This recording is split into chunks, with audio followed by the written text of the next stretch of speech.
that in hotel cafe Yeah. was clutch. But like, I gotta say, just in terms of like planning, where we stay, cost, just the balance of everything that comes to travel, Yeah. you were easily the best person to travel with. It's really not even close. It takes it when you're planning stuff. It takes patience because you really have to explore the options and shop Yeah. around and crunch some numbers here and there. Be like, okay, that might be good, but what about this? What about this? Jazz is also very good with research. He's Yeah. always just like, okay, we're going here. Here's like a spreadsheet of like events, food, Hmm. everything, this, that, and the other. I'm like, okay, all this sounds awesome. Let's do like all of it. And then you got to figure out location and Yeah. all that stuff, and it's just yeah, And how close everything is to each other. exactly. Like If I you're think the driving a public transit. hmm listen, the best thing I ever did was our New Orleans trip. We didn't even have to rent a car. We were No. literally perfectly in between everything. We didn't need to Uber anywhere either. We just walked. The only time we Yeah. Ubered was to and from the airport. Yes. I am like generally surprised how walkable New Orleans was. It's really walkable. Like it is stupidly walkable. It's that in Boston and New York are very walkable cities. Yeah, Depending where you're going in New York. depending when you're going to New York. Yeah, I mean New York City proper is only like what 8 miles. Manhattan Island, yeah, probably. Yeah, but it feels a lot bigger because you can't see the entire goddamn thing. Yeah, but you also don't want to walk from like Wall Street to Times No, Square. no, you don't. No, That's a you don't. long. Like you have to take the subway. But if you go from like, if you go into like from MSG to like the water, or MSG to the where they do the Fanatics Fest, Javits Center, Javits Center, yeah, very walkable. yeah, very. Even I even Port Philly to Javits Center were very walkable. yeah, I mean, I do that walk at least 4 times a year for Comic Con. Mm-hmm. So speaking of which, they finally announced some of the people. They finally got a guest list. For Comic Con or Fanatics Fest? Comic Con, Okay. Fanatics Fest is loaded. Dude, I saw Jalen Brunson. They just well, Fanatics Fest was like $900 for a meet and greet or and photo. you know why they did that? Because him and Josh Hart were already announced for Fanatics Fest, but their pricing wasn't available till after the finals. Of course. And, Of course, dude. I'm a little upset I missed Nick's talk last week. I did watch the final game, so I'm a bandwagoner. did you watch the comeback game? No. It I is was on Discord. McLeod's like, well, they're done by 30, might as well turn it off. yeah, about that. Yeah. And it's just, oh my God, I can talk about, I'm not even a Knicks fan like that, but I was like, wow, the Spurs they're just young, dumb kids. Yeah. I know people giving Wemby a lot of shit. I'll give him the shit for playing dirty. Yeah, Um, he's a dick. but like, yeah, I mean, not shaking hands or telling the press pretty much to fuck off. It's like, yeah, dude, he's 22. What do you expect? It's hard to do when you're already being deemed the face of the league, though. Yeah, like So, like, all he's eyes are young on you. Yeah, he's young and cocky, and I'm like, he'll learn. It's fine. But you know what it was? It was a thing where he was like, which one? Good job, Wade. It was the thing where he was like, where he went to the press. He's like, yo, we're destined to win. Mm, We've got control. We've got this in the bag. But like, you're down 3-1. yeah. Like the stats aren't in your favor. He's like, we controlled most of the series. It's like, yeah, and then you didn't. and And then the fourth quarter happened, you lost 4 times. and Jalen Brunson just locked the fuck in. Hmm. It was amazing watching him just drive to the hoop. You know what it is, and from a basketball perspective, I know exactly what it is, and what makes him so difficult to guard. Number one, he's 6'2".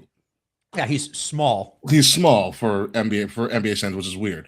But it's not the fact that he's small, because he's not really small. He's 6'2". He's taller than me. But it is skinny Hans Gruber. That's fucked up.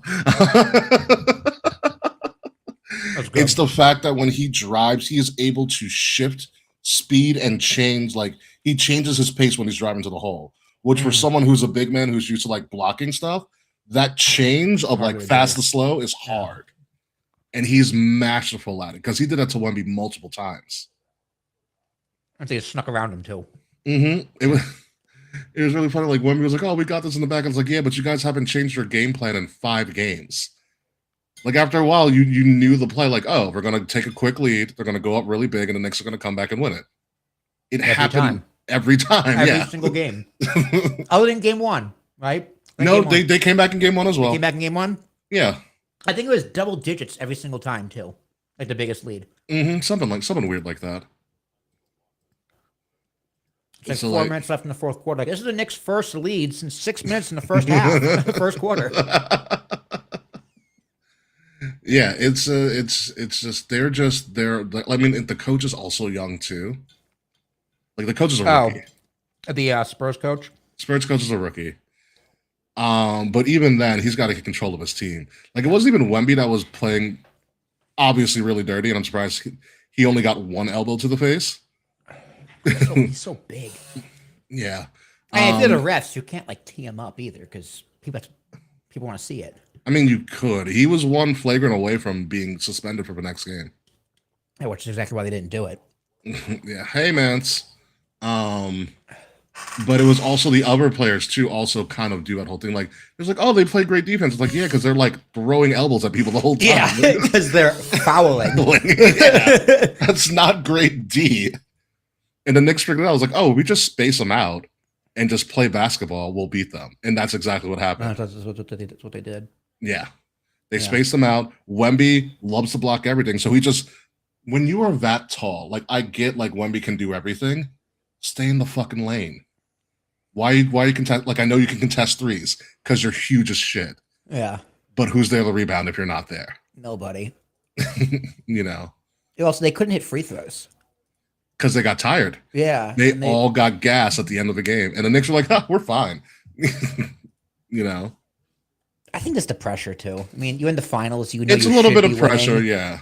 And they're so young. I mean, yeah. I don't know. I don't watch basketball, so I can't be like, oh, I know what's going on. You can tell after a while. I was like, oh, they're tired. Yeah. I watched sucking wind. Yeah, that's pretty much what it was. You can tell by like how they moved. I was like, oh, they don't have it anymore. Like they expel so much energy starting out because you're hyped up. You know, you're in the moment. Yeah, the adrenaline. The adrenaline's kicking, and then it goes away, and then you're like, oh, I have to play now. You know what I mean? Like, oh, I've got to do stuff. I've got to know ball. I don't know ball. I don't know ball. I don't know how to ball. These guys know ball. I do not. Do how you ball. The Spurs do not need more Kentucky Wildcats on their team. Kentucky Wildcats haven't been great since Calipari left. Well, now that basketball's over, it's all about baseball. All eyes on the Yankees, and they're so about the World Cup then. Oh yeah, I forgot about that. It was really funny because like all the Europeans in New York were like, when Knicks fever is going on, they're like, what the fuck? And then a Brazilian like won, so it was like Brazil and the Knicks won the same day. Did you see? Was it Norway the other day? So all of the Norwegian fans, their big thing is they do rows. Like yes, they were rowing. They were rowing in Times Square. They took over Times Square and did a giant row. Fucking ridiculous. All those Scottish people were singing during a Red Sox game. They were playing bagpipes outside of Boston like 6:30 in the morning. Dude, these Europeans just came over and just lived their best life. I'm so happy for them. Have you been following Freddie? A little. Is that the German guy? This is a German guy, yeah. He's like, Taco Bell? We open at 4 a.m.? He's like the motherland 10 out of 10 experience in Waffle House. I think the best one. So he's been getting so famous. So he discovered Ella Langley, and all of his friends loved Ella Langley. Ella Langley's team found him and invited him last week to a concert. Oh my God. And she met him. JJ Watt pretty much sponsored his whole trip of Houston, put him in like a penthouse suites, gave him like autographed crap. So far, they have visited LSU football's facilities, the New Orleans Saints facilities, the New Orleans Pelicans facilities, the Houston Texans facilities. I believe they also talked to the ISS space station because they were in Houston and they visited NASA. All this just for being Europeans here for the World Cup and documenting his and documenting his stuff. Only in America. The European mind cannot comprehend. Quite literally this time. It is great. There was one meme that I've seen that it was just like, what was it? The Europeans in America are just like, you know, you're finally getting to visit your cousins for the first time ever because because you haven't been able to because your family members hate each other. Yeah. Yeah. And then you're gonna go home and be like, "Ah, I still got healthcare." They've been trying. They've been trying to apparently confiscate ranch back to. Oh, I bet. Yeah, they don't have ranch. Dude, I should have sent this to you, but you don't follow me on Instagram, you asshole. No. It was these two British guys eating ribs with a fork and knife. Oh my god! And like, I think it was the guy who works at the restaurant. If not, like the owner of a chef was like, if not, it was just some random black guy. He's like, mm-mm. He's like, you eat this with your hands, and like he's like, they're like, oh, I'm sorry, I did like, we don't know flavor. They took a bite, and their eyes. They're like, it's so flavorful, it falls off the bone. Like, it's the greatest thing I've ever tasted. So at first, they were like, who is this dark man, like, yelling at me for eating my food wrong? And they were like, scared. And then they're like, oh my God, you're my Jesus. The best part about it is every foreigner is experiencing a different part of America because the World Cup is scattered around America. It's everywhere, yeah. But they all have the same reaction. This place is the fucking best. Yeah. What was it? I saw one British guy have like biscuits and gravy for the first time. Oh my God, changes your life. Mm-hmm. He's like, it's not beans and toast. I saw this one European couple went to an Italian deli in Jersey. Oh Jesus! Yeah, he gave him the owner gave him the freaking treatment. He was like, "Oh, what'd you get? Yeah, I'll come back here. I'll show you how I make a sandwich." Blah blah blah. You want prosciutto? I'll give you prosciutto. Over here, we call it gabagool. I think the best of the interactions, it was like I think South Korea was in Mexico, and so the Mexicans was like giving them tequila shots all the time. Oh yeah, I bet. Yeah, it's great. The World Cup is just absolutely hysterical. The World Cup should just always be in North America. That's what I'm learning. That's what I'm learning. Because it's just you know why? Because I think the other part about it is, Freddie also went to Auburn. So a lot of our exhibition games were played at college football stadiums. Oh, yeah. And so, like, the European mind and the other minds are just like, these are your college footballs? Like, yeah, our 18 to 22-year-old kids play here. Yeah. You're like, what? Yeah. Yeah. You have to build this for the event? No. It was already here. It was already here. Like, we have stadiums. We have tons more that we're not using. Yeah. I also saw a headline. It's like, World Cup fans frustrated being stuck at MetLife. I'm like, yep, there it is. There it is. I can't wait for that finals to go. Oh, man. Oh, before we get started. The venue doesn't work. Thank you, man. Speaking of football and American football, I guess. Have you heard about this Brendan Sorsby situation? No. Okay. So there is this. All right. So I'll try to do this because you'll find this fucking fascinating. And there was an update that happened today. I need to get Mike Vrabel out of the news. Oh no, he's don't worry, his time's coming. His time's coming. I mean, I've seen Diana Rossini and I see the vision. Like I see the vision, but no, like that's bad on all levels. So Brendan Sorsby started his college football career as a backup quarterback for Indiana, then left and played at Cincinnati, and then had like 1 year or so of eligibility. Texas Tech, who has more money than God because it's Texas, paid him like essentially $6 million to sign with Texas Tech and be their quarterback. And he was a huge prospect, potentially going like first round in next year's draft. Then it comes out he goes to rehab for 28 days. Do you want to know why, Will? I'm assuming he has a drinking problem. Gambling, actually. Oh, he went to wow. They have rehab for gambling? Yeah, it's an addiction. He pulled a Pete Rose and bet on his own team. Oh, who cares? You know what? You should be allowed to bet on your own team to win. Yeah, but he was betting on his own team in Indiana. He had made over like 9,000 bets, not only on just football, but on the most obscure sports you can ever think of. Like he literally legit has a problem. Yeah, that's what addiction does. You know, his excuse was, so the instant got word of it that he had been, betting on his own team at Indiana, blah, blah, blah. One of his excuses was, I was betting on my own team, even games he played in, which is the big issue with the NCAA. He's like, one of his excuses was, I was betting on my own team so that I can feel closer to my teammates. Oh my God. That's like when you get caught with drugs and you're like, I'm not using it, I'm just selling it.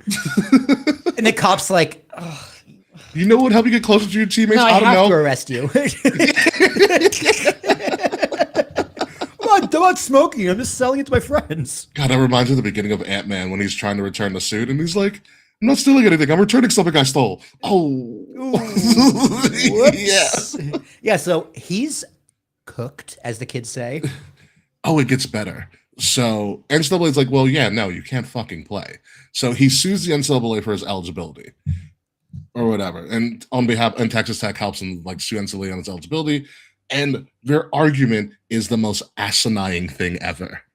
They're just like, if he doesn't play, then you're denying him like a future opportunities in the sport that he loves so much. I was like, yeah, that's what happens when you break the fucking rules. That's what happens when you gamble. Hey, guess what? You're a gambler. You just lost. Yeah. And you gambled and you lost. So NCAA is like, yeah, no, that's not happening. So then they appeal the suit. By the way, Texas Tech is in a place called Lubbock, Texas. So then they get an injunction against the NCAA to allow him to play from a judge in Lubbock, Texas, stating essentially that I'm a fan. Yeah, right. That we this should be not saying like, oh, he has a diagnosable mental issue. We shouldn't be denying he went to go seek treatment. Blah blah blah blah. Like discrimination against people with like a disorder, like an addiction. Yeah, but there's you've got to get so to get the injunction, and people are like, what the fuck? And they're just like, all right, the NCAA has no power over anything now. Whatever. And then it gets even better. The NCAA, Texas Tech's athletic director, head coach, and like president of the school sit in like a round table and defend him. They're like, he's a young kid that made a mistake. Yes, over 9,000 times. We're going to do everything we can to support him, blah, blah, blah, yada, yada, yada. It gets so high as to the attorney general of Texas. Because now it gets to the point where like everybody's pissed. Members of Texas Tech's conference, the Big 12, are just like, we don't want to play them anymore. Yeah. Oklahoma, like it was like Georgia and someone else were just like, yeah, we're never scheduling Texas Tech again. Like this is effed up. So now it's getting like a really big thing. And so Ken Paxton, apparently, I think the attorney general of Texas, does the dumbest thing possible. He comes out and says, if anybody challenges this injunction by this Texas official, he goes, if the Big 12 challenges the injunction, from this Texas judge, I'm going to file antitrust lawsuit paperwork and fine them $200 million. Do you know what the attorney general, what jurisdiction the attorney general has over an athletic conference that spans multiple states? Absolutely fucking none. Yeah, that doesn't sound like anything. So the Big 12 said, okay, sure. And they pulled their money and were like, we're about to challenge you. Like, we will go to court with you. Yeah, like, have fun enforcing that rule. Yeah, it got so bad. Like the Oklahoma attorney general and the Kansas attorney general were like, yeah, you should actually do whatever the fuck you want to do. We'll support you, but we'll write up the legislation for you. Or whatever. So it gets to the point where like now it's about to butt heads. So then all of a sudden, Sorsby says, you know what? I'm just going to leave the NCAA. I'm going to drop my lawsuit against the NCAA. I'm not going to play. I'm going to go to the NFL and hopefully get into the supplemental draft. Because at the time he made that announcement, it was only a week before he could register for the registration for the supplemental draft would expire. God, and here comes Mike Vrabel. This is where he ends the story. No, it doesn't. That's holy. He's like, you know what? This is getting too crazy even for me. I'm out. This table is hot. The dealers are fighting with each other. The cards might blow up. I'm out of this game. Nope, forget it. So he leaves, registers NFL. So the supplemental draft is just pretty much done. Where essentially, it's like if there's someone that a team is interested in, they pretty much like, all right, I feel like he's worth a 3rd round pick. And someone would be like, oh, I feel he's worth a 4th round pick. So the team who has a 3rd round pick will get that person, but they can't have a 3rd round pick in the upcoming draft and supplemental draft.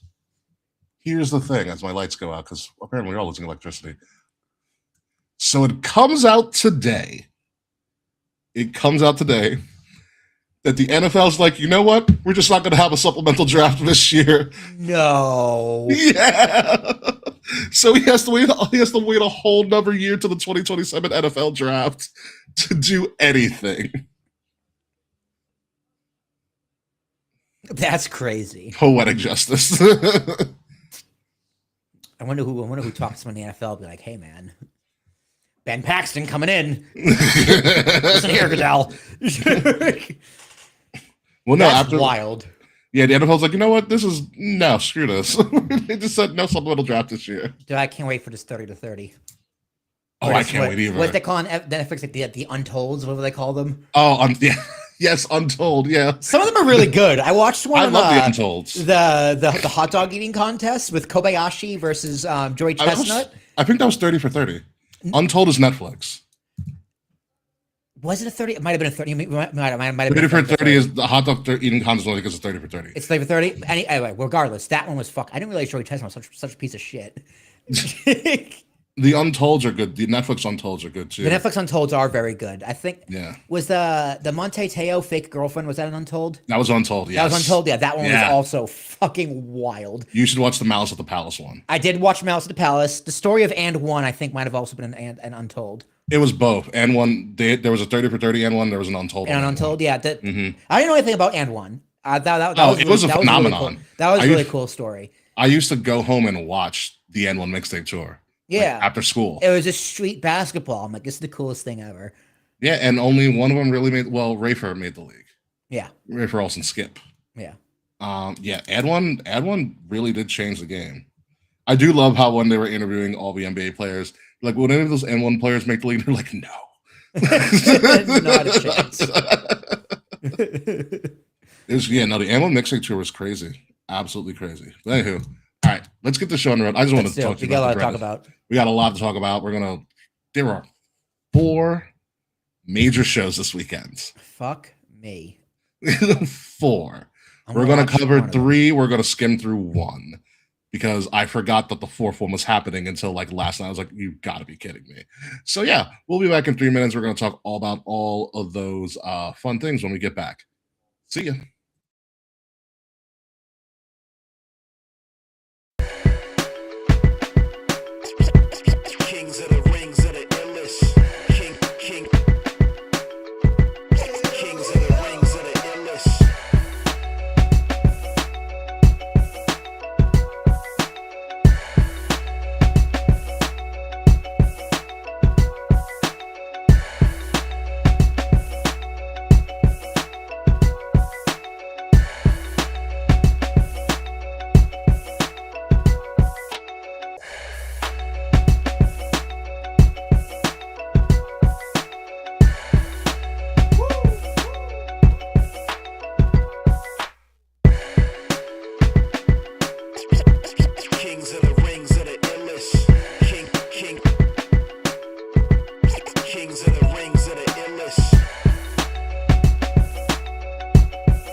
Wrestle Addict Radio HQ, representing kings of the rings to the fullest.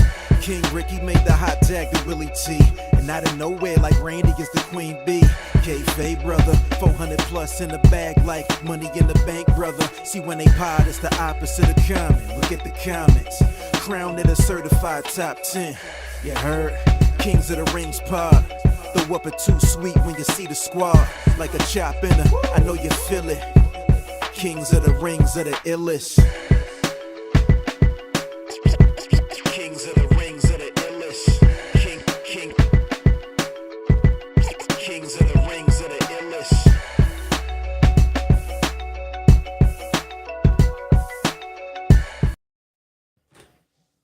All right, get ready for a barn burner, folks. Ladies We're and gentlemen, burning the barn. we are burning a lot of barns tonight. Ladies and gentlemen, welcome to Kings of the Rings podcast, episode number 447. I am your host, King Ricky Rose. Thank you for joining us this evening. We are live right now on Twitch, on YouTube, on Facebook at Kings of the Rings podcast, and at Wrestle Addict Radio. If you like what you're listening to, or even better, like what you're seeing, please like, share, subscribe, leave some comments, leave some 5-star reviews. The links to all of our social media, please follow us too, are in the description below, are also right above my, you're doing a good job, Will. Right above my head in that QR code. With me this week, the Styrofoam Stallion, the Mayo Mate himself. No kayfabe, just Willie T. Welcome back, Will. I do like Styrofoam Stallion. That is a lot better than Mayo Mate. I still don't know what Mayo Mate means. I'm not sure I know what Styrofoam Stallion means, but it sounds It's okay. good. You're getting there. You're getting there. It's like I'm almost Rocky. I'm Almost. Italian. I am Italian. You know, when you said Rocky, I thought you definitely meant like Rocket from Project Hail Mary, but you probably don't know what that means. You probably didn't see the movie yet. I did not see the movie, but I do know the Rock Alien. I saw the trailer. It wasn't Yeah, bad. the book's better. But the movie's good. The cinematography is actually pretty fantastic. All right, so we're not going to waste too much time because there is a lot of crap to go through. This weekend is WWE Night of Champions, TNA Slammiversary, which is the one I forgot about, AEW Forbidden Door, and NXT Great American Bash. Fuck a lot of that. It is arguably probably the most events we have ever talked about or ever discussed in one episode. One of the biggest weekends in modern pro wrestling history, and it's wasted on freaking June. Like, there's nothing special about anything going on. It just so happens to be going on all at the same time, which just means wrestling's in a really healthy place, which is kind of an interesting thing to say because we really haven't been able to say that a lot, especially with TNA and their recent releases as well, which is a very interesting topic to discuss that we can talk about. Looking for sale. That's That's what it sounds like. I know the suitor, and I talked about this months ago. So, but we'll, it's an interesting time in the business side of wrestling. But be that as it may, let's not waste any more time and let's get right to it. Night of Champions is the first one we are going to talk about. It is the first event that's going to be happening this weekend when I will probably be hungover because I'll be doing a wedding. Saturday, June 27th, 1 p.m. Eastern, from Saudi Arabia.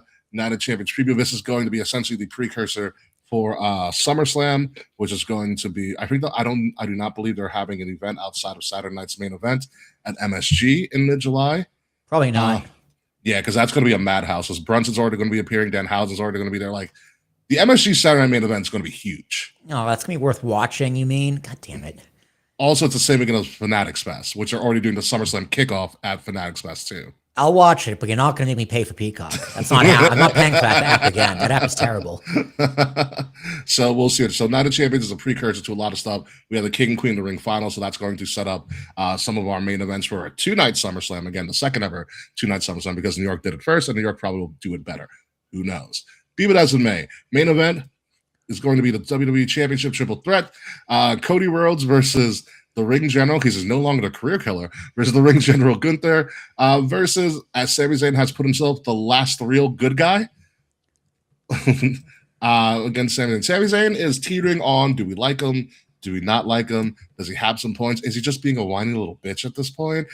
Cody's Cody, and Gunther's kind of laughing his way through this entire thing. Sounds about right. Yeah. Yeah, no, it sounds about right. I like how WWE's social media has just been going around. It's like they go up to all the superstars. They go, other than the obvious, what's the one quality you change about yourself?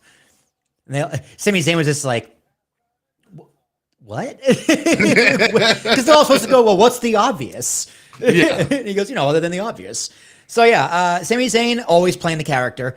He's not winning this. Not a goddamn chance. Cody all the No. way. What are we talking about here? Yeah, I'm going Cody. It's Sammy's going to be the reason he loses. I think that's a narrative they're going to go. Like Sammy I thought keeps on getting. Sammy fully turned heel. I don't watch SmackDown, so I don't know. He has a shirt that says like the last good guy. Yeah, that sounds dumb. It's amazing. I was like, I love that shirt. I would wear it out at a bar if I was still young. Like he's kind of heelish. Like he is the way I can describe Sammy's character now. He's rebel without a cause.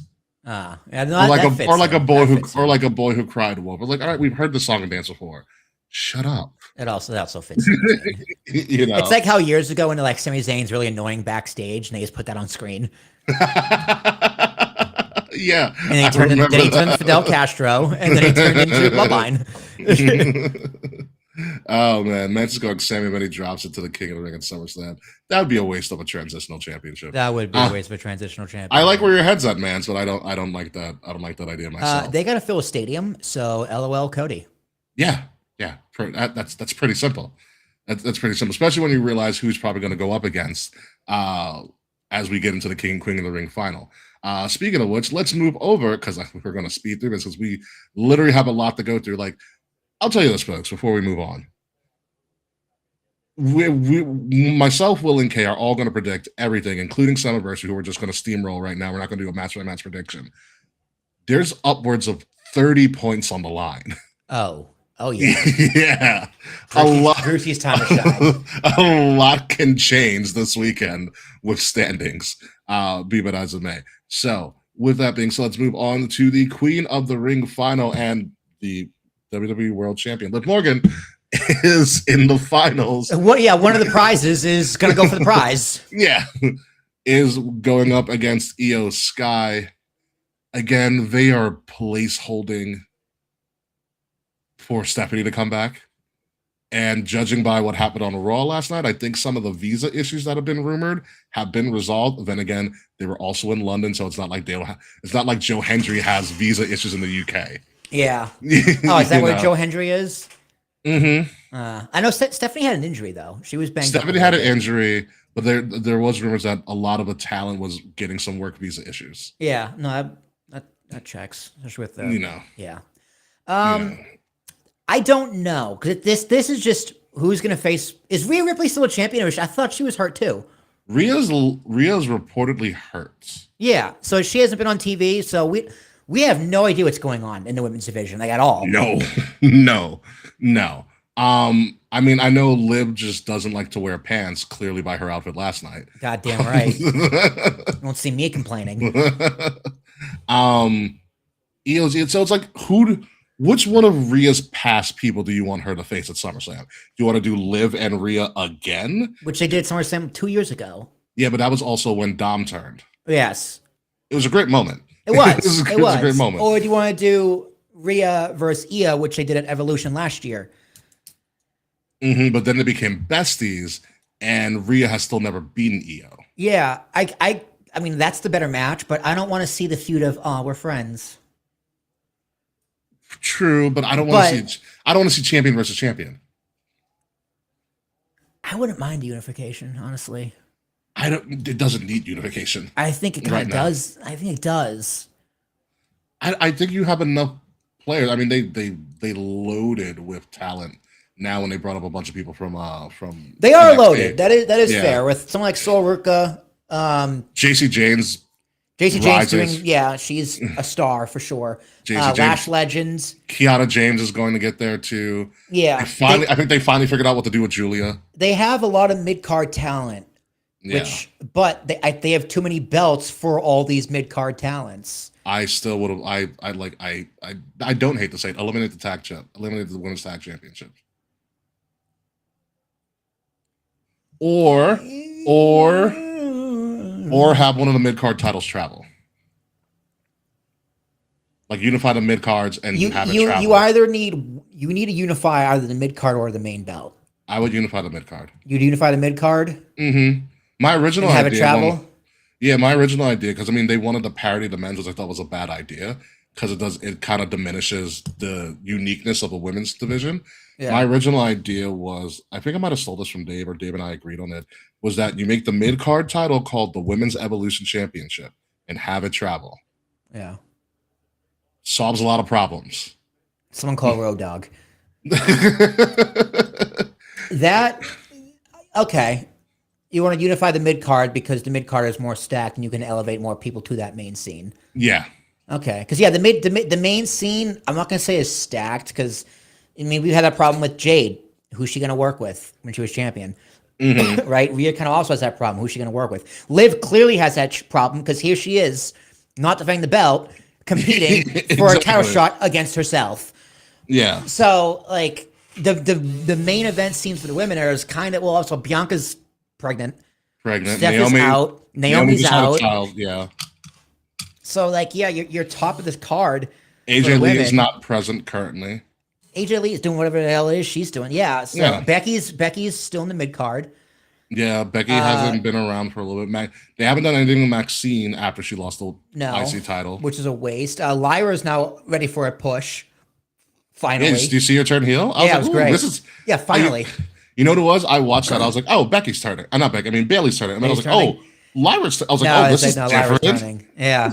No, it's she needs it. She very much needs it. She needs someone to show up her personality. Yeah, Bailey's in I'm forever putting people over mode, which is fine because she's in that legend part of her career.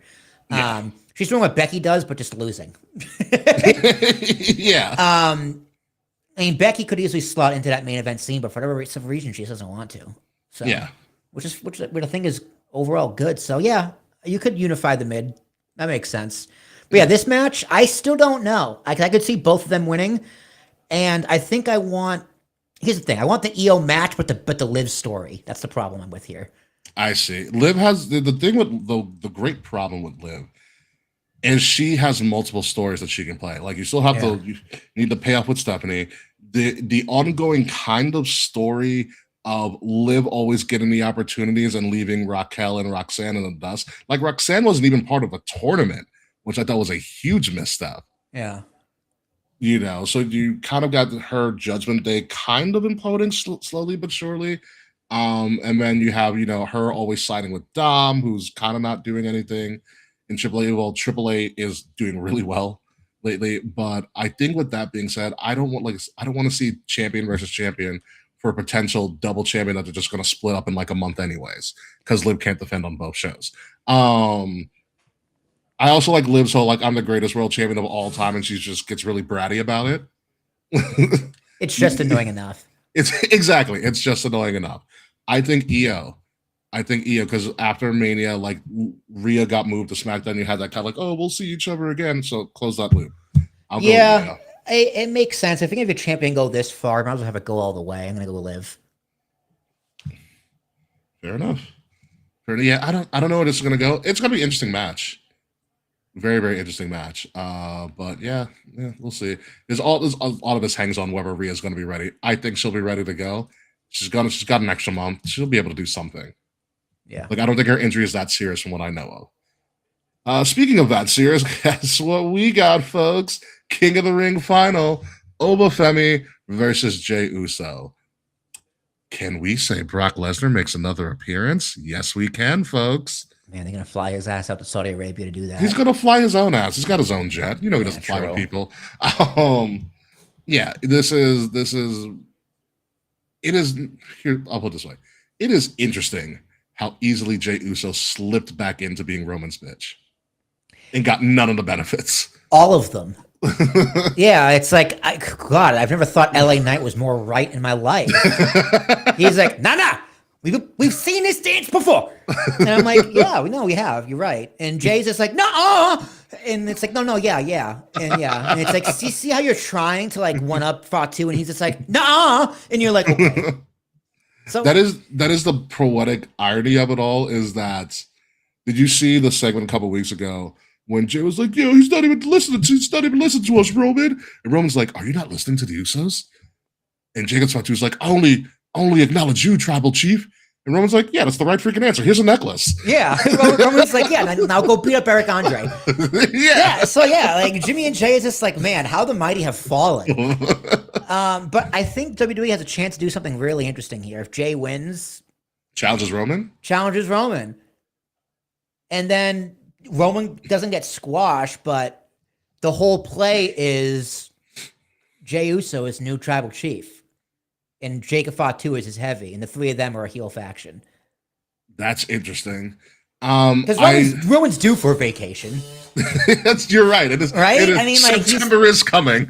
September's coming. He's gonna go for September. I mean, the kids are back in school. He's gonna be September to January, and that's just the way it is. Yeah, you make a great point. So I think that would be very, very interesting. Are they gonna do it? Probably not, since they're already. I don't know. Is Jimmy or Jay the bigger bitch? Because at least Jay's just like, I want cred. I don't know. I run it back. That's his thing. That's all he does now. I like how Jay's I'm not Jay. I love Jimmy's being a little bit better of a character now. Jimmy's just like, hey, can we look at this logically? LA, can we just like? But he's getting like his back and forth with LA Knight on Monday was a lot better. Like his character feels a lot stronger. Yeah. Although LA Knight tried his hardest to make Adam Pearce pop. Oh yeah, that was so funny. It's like, I was listening to what he said. I want the match. This is the match. It got me. I popped. I already said that. Yeah, I know you said it, but I'm saying it now. I want you and me in a match tonight. Him and Pierce have been really going. Adam Pearce is probably one of the greatest general managers of all time for just doing his job. Like he's the most effective at his job. It's like, yeah, no, I actually believe you run things around here. Oh man, that reminds me. I was catching up on NXT today, sidebar real quick. And so they had a segment where it was like Lola Vice and I think it was Lola and Kendall, and then God, I just totally lost, not Kiana James. It was Lola and Kendall and two other women. I totally blanked on. I can see her too. But whatever. They're all fighting. It's the opening segment. And so they're all fighting. And Robert Stone comes out. Robert Stone's a new GM. And he's like, all right, ladies. And Lola Vice goes, Robert, we know. Me and her versus her and her in a tag team match in the main event. And Robert Stone goes, and that's why we have the best women's division in the world. And the segment ends. And he just leaves. Yeah. That's great. That's great. I was like, you know what? Finally, you know what? Just make fun of yourself sometimes. That works. It works perfectly. But for this, ideally, I see Brock interfering, helping Jay win in some way, shape, or form. So I'm gonna go with Jay. Ideally, what I want is something that Bully Ray or Bubba Ray said on Busted Open Radio, where he was like, have Oba win the whole thing. You have some sort of Brock interference. Okay, sure, because it's set up SummerSlam, it's Minnesota, it's right there. But have Oba do double duty. Night 1 Brock, night 2 Roman. Oh, that'd be wild. Yeah. I don't know if they're that bold to do it. Or do you do night 1 Roman, night 2 Brock? I don't know. And it's like I said, if you do night 1 Roman, it's a little too obvious that Oba wins the title. Yes. I mean, if you're gonna retire Brock Lesnar night 1, then beat Roman Reigns night 2. Yeah. That would be fucking wild. It's the only way to bring back his aura in a sense. But also if you beat Roman night 1, does Brock challenge for the title night 2? Yeah. Yeah, of course. So that'd be it's a. Ooh. And the problem is, it makes both main events very, very predictable. Yeah. So that's why they're not going to do it. Unless you do Brock night 1, Roman night 2, which would be really interesting. I do think Ober's going to win. I think Brock screws him at SummerSlam. Interesting. Yeah. Because the way maybe it pushes a little longer, but the idea is that Brock retires at SummerSlam. Yeah, maybe Brock does come out and screw him, but I just can't see him flying halfway around the world for that. It's a long flight. Yeah, but he's flying by himself. He doesn't have to be around people. I know. I don't know. We'll see. Fuck. I mean, also Jay winning will probably give us Jay Cody. which I don't care. I really don't. Yeah. Cause like when Jay Roman's an option, I know what I prefer. I understand. I That's understand. way more interesting. And Jay Cody, well, you're gonna have both winners face the SmackDown champions. Both raw talents. Well, yeah, both raw. Both raw talents facing SmackDown champ.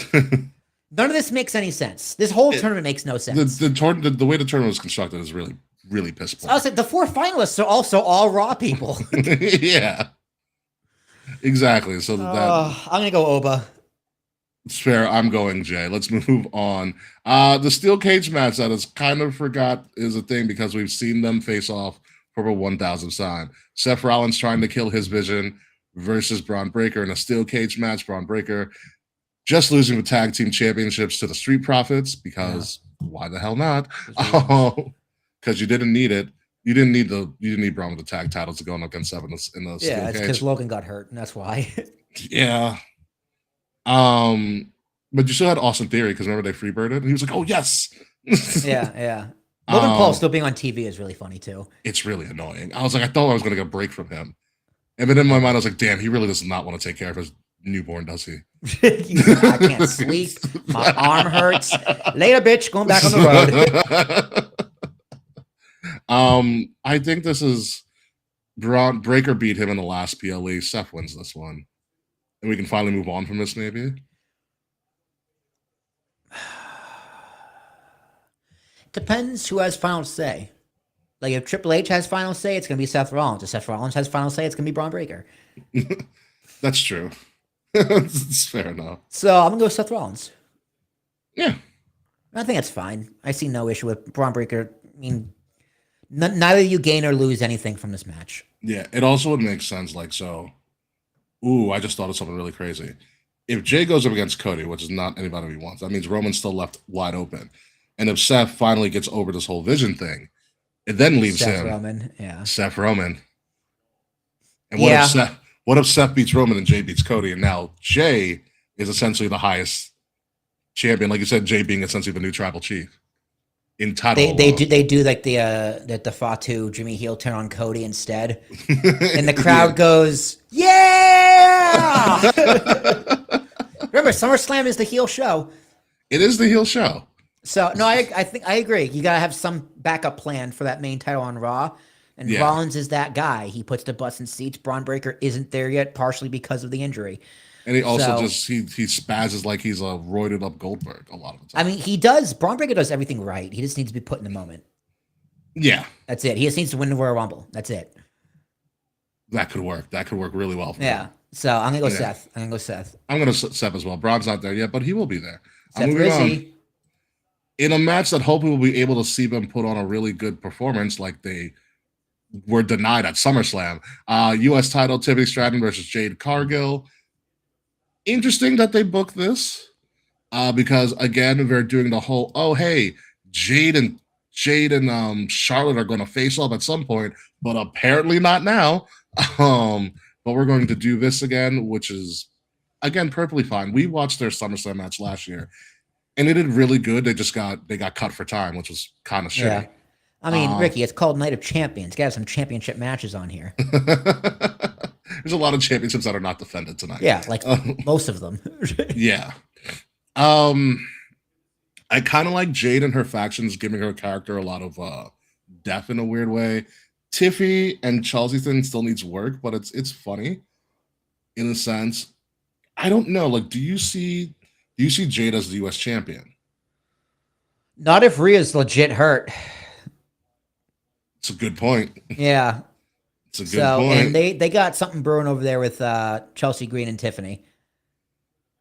Chelsea Green is good at whatever the hell she does. Yeah, like Tiffany still has runway with this title run. I always forget she even exists, unfortunately, because she's just a bland baby face. But and typically after you lose a title, you do a nice little fall from grace. So Jade has a little bit more to fall before the come up. So I'm gonna go Tiff.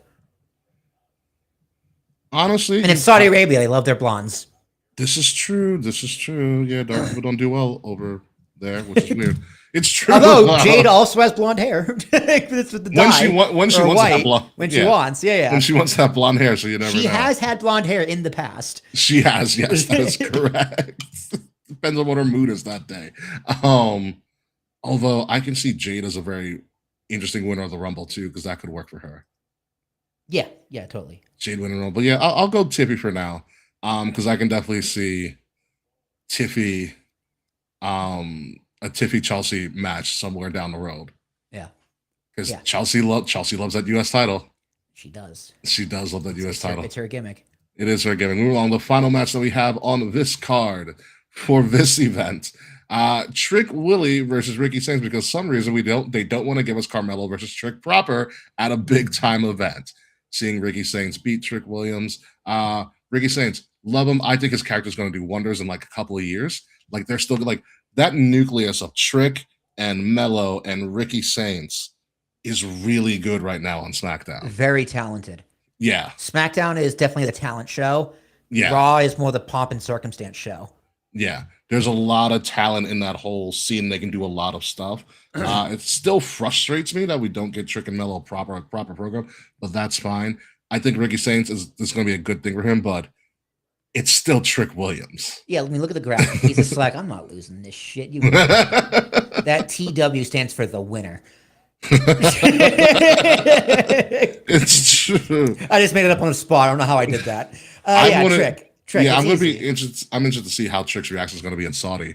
Because, they're going to start trying to whoop that Trick, and the prince is going to be like, how do they know?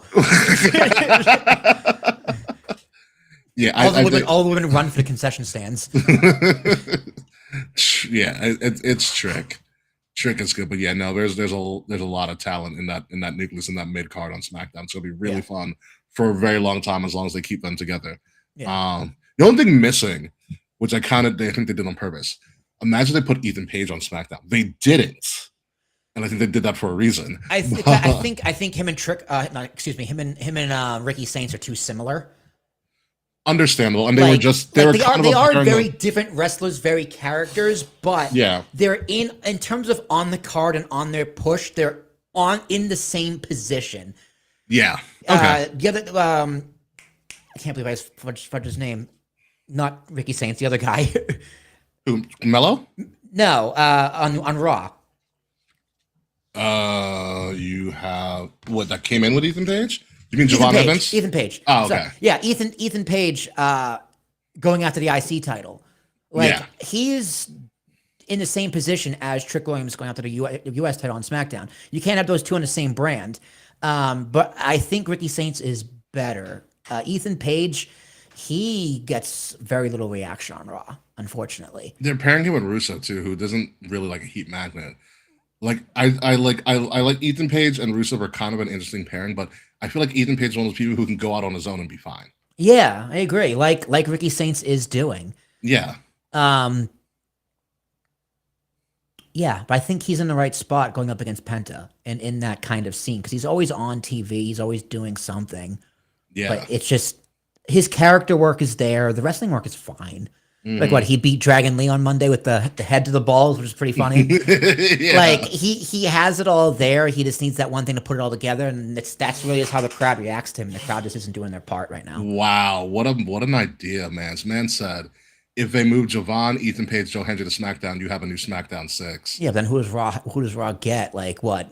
Fucking I almost said Jinder. Damian Priest, R-Truth, and Sami Zayn. Oh, Damian Priest actually just he's at AAA. I know he's at AAA. He showed up in AAA. He's going to be doing double duty for a while. Probably, you know what it was? Because he's dating Lil Vice, and Lil Vice is a champion in AAA too. So he's Puerto Rican. It's close enough. Yeah, right. Happy Puerto Rican Day Parade. That being said, that is the first of the events. Again, Saturday, June 27th, 1 p.m. Eastern, because it's going to be afternoon. And I do believe, I didn't mention this, they are still going with the first hour on ESPN. And I do believe the first hour is both the Queen of the Ring and the King of the Ring final. Again, makes you believe Brock's showing up. Because if it's King of the Ring final is on ESPN, that's Brock Central. Yeah, that's fair. Okay. I have high expectations for this. So I'm going to go a very strong 8.5. There's a lot of interesting finishes where I don't know where they're going to go, and it's pretty interesting. Mainly the Jay and Oba. The Ricky and Trick is going to be a fantastic match. Tiffy and Jade's a come down, but that's okay. I think it's going to be a fine match. It's It's be a fine match, but just compared to everything else, it's the lame duck. Yeah. It's gonna be a great card. The crowd's gonna be hot. The wrestling's gonna be great. The outcomes are actually interesting, and there's stakes. So I know people like to poo-poo on this card in this event, but this is the best Night of Champions has been in since ever, like the past 2 or 3 years. But this how they've done it. You know, I was kind of upset that King and Queen of the Ring didn't get their own pay-per-view like it did last year, or PLE like it did last year. But it's, if you really look at it, Night of Champions and King and Queen of the Ring are kind of the same thing. So it kind of, you know, you can kind of just put them in there. Different flavors of ice cream, but it's still ice cream. Yeah, it's still ice cream. You know, it's perfectly fine. I think it's okay. I'm not too excited for it, so I'm actually gonna go 7.5 for this one. Like, it's also because I know everything on the upper cards. That's like, I'm not as excited for this as I am for other things. Yeah, that's fair. Yeah, I mean, when it comes to your wrestling priorities, this is not quite up there. It's not up there, but it's the only one that's not competing against anything else because it's on a Saturday. Yeah, Saturday afternoon. So it's kind of a smart booking move in that sense. It's gonna wake up, order food, and watch. Yeah. Moving on, the first event on Sunday at 4 p.m. from the Agganis Arena in Boston, Massachusetts is Slammiversary. Slammiversary is a late afternoon show on the East Coast, which is wild to think about. Will, myself, and Kay were at Slammiversary last year. We had a fantastic time. I am very surprised it did not come back to UBS. It was their, like at the time, their highest gate ever in the history of TNA. Yeah. Which is absurd. Again, I'm surprised they didn't come back to decide to Maybe go it's to Boston. booked. Maybe it's booked. Maybe. They did Bound for Glory in Lowell, so maybe they just liked something up there better. Yeah, and that Bound for Glory was a fantastic. I'm going to put the preview of the card on the bottom here as we scroll. But Slammiversary has Mike Santana, who got the title again, versus Nick Nemeth. Knockouts champion Lei Ying Lee, formerly known as Xia Lee, versus Xia Brookside. Will Ultimate X is coming back. Oh, fuck yeah. Cedric versus Leon Slater versus Casey Navarro versus Frankie Kazarian because he just Amazing Red versus Amazing Red is back. Yes, Mr. Elegance of the Elegance brand and Fabian the worst Eichner. What a throwback. The worst tipper of all time. TNA Tag Team Championship ladder match. The System, who are the champions, versus the Hardys versus the Righteous. Knockouts Tag Team Championships. The Elegance brand, Dana Brooks Group versus Rosemary's back and Allie. Here's the most interesting part of this card. Mustafa Ali, the TNA International Champion, is doing an open challenge. It's been rumored someone's showing up. Moose. No, Eddie Edwards is facing Moose. Eric Young is facing big-time upstart Ricky Sosa. AJ Francis is versus Elijah. That's your TNA Summerversary card. I'm interested to see. I've never watched Ultimate X, so I want to watch Ultimate X. It's not as good as you want it to be. I'm gonna be straight up with you. It's not as good as you think it's gonna be. It's weird. It's a weird match. You're like, why don't they just get a ladder? I've never seen Ultimate X. I want to see the Hardys are in a ladder match again. They did that last year. Why not? Yeah, with a really cool spot because they got the random the random stage ladder. Yes. So I want to see how Mike Santana does. They did the flip. Mike Santana and Nick Nemeth. It's kind of been brewing for a while. I've never really seen a Rosemary match. I know she's like the ghoulie girl of TNA, and Allie's obviously back as well. The Mustafa Ali Open Challenge. A lot of people are saying it's a former multi-time WWE champion showing up.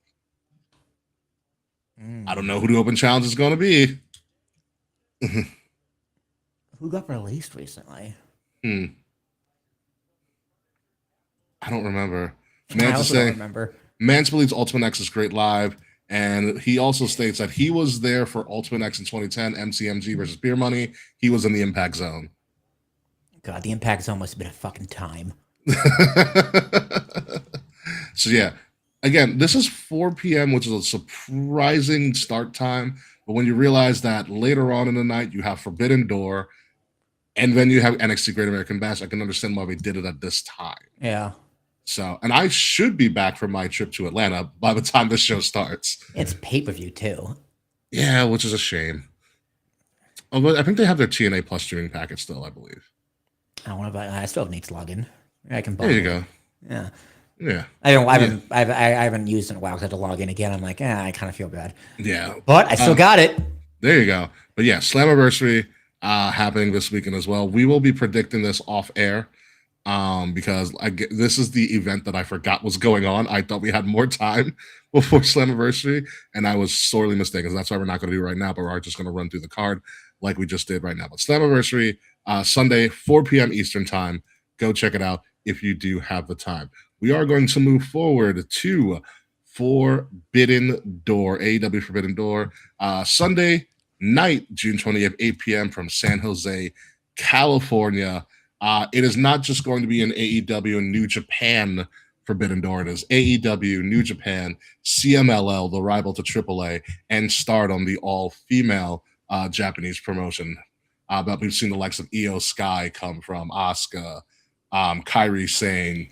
Is that a shark fin? Wait, what? Are those shark fins in this graphic? Oh, it is shark fins. What? I was gonna say, what a cool graphic. But I'm looking at shark fins. It is shark fins. In a vortex on a clock. What the fuck is that Darby in a casket? Darby Allin is also in a casket in that graphic. What the fuck is going on in this graphic? Someone had a lot of fun. Fins. Yeah, someone had a lot of fun because I think they're going to be in the place where the San Jose Sharks play. Oh, okay, that makes more sense. Yeah. I was going to say, like, what AI concoction messed this up? No, I think it was definitely on purpose. You know what it looks like? They were just like, you know what? I bet you it's somebody who likes Sharknado. And they wanted to do like a Sharknado-inspired thing. Yeah, Mox looks like he's not enjoying this graphic. I think he's enjoying it too much. I don't know what's going on. I don't know.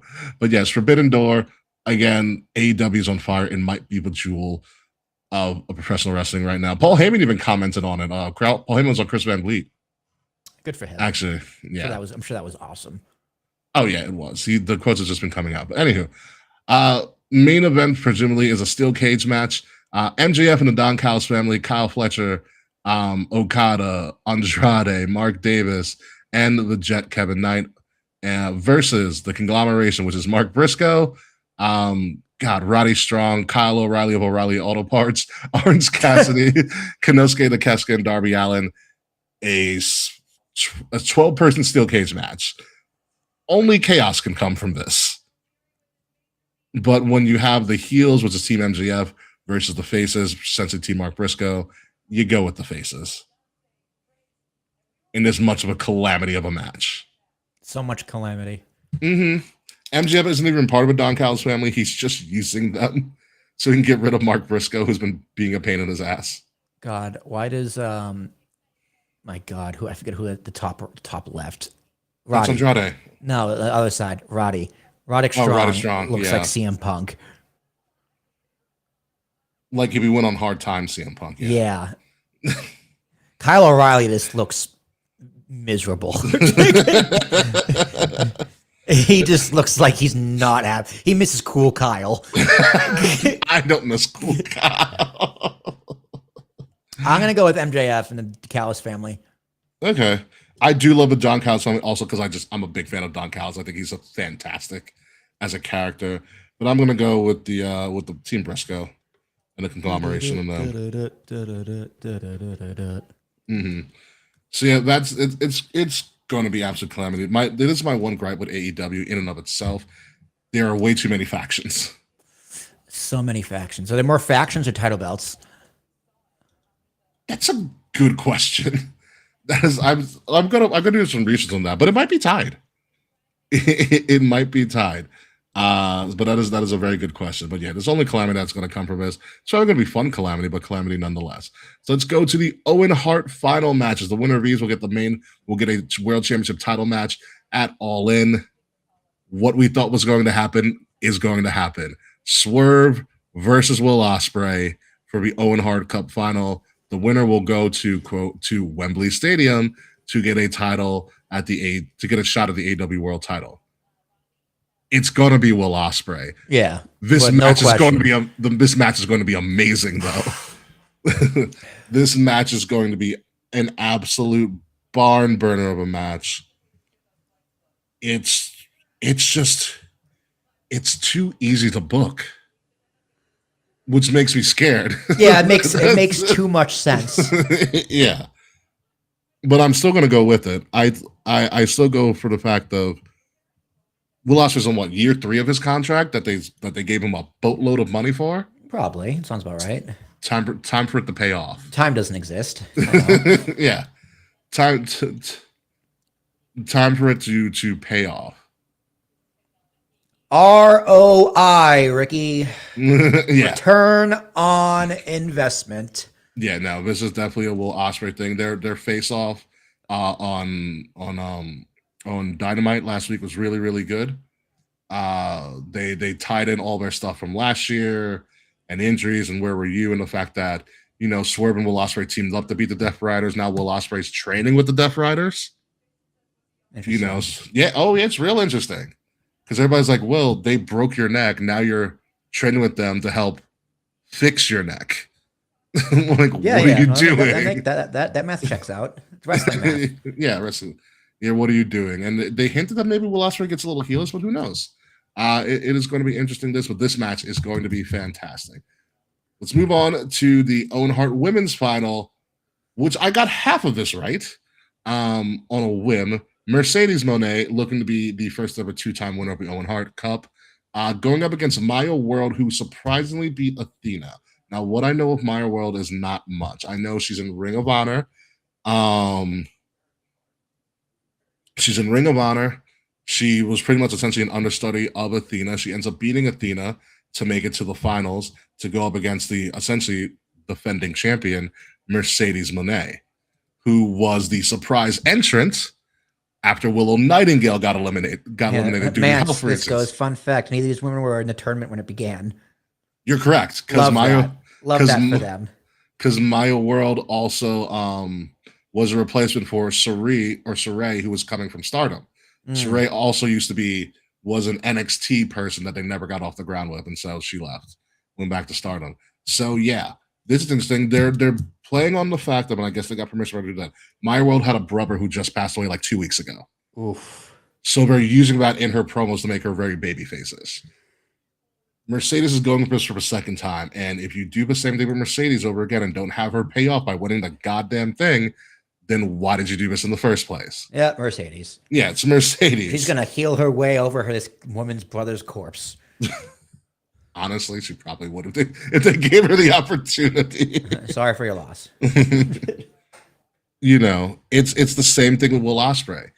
You gave her how much money? Yeah. Right. You know, and the only thing she hasn't won is the title. She's won everything else. Yeah. Let's do the payoff now. Let's get this money back. Maya in the upset. I don't know. Like I get the sympathy, but like I don't know.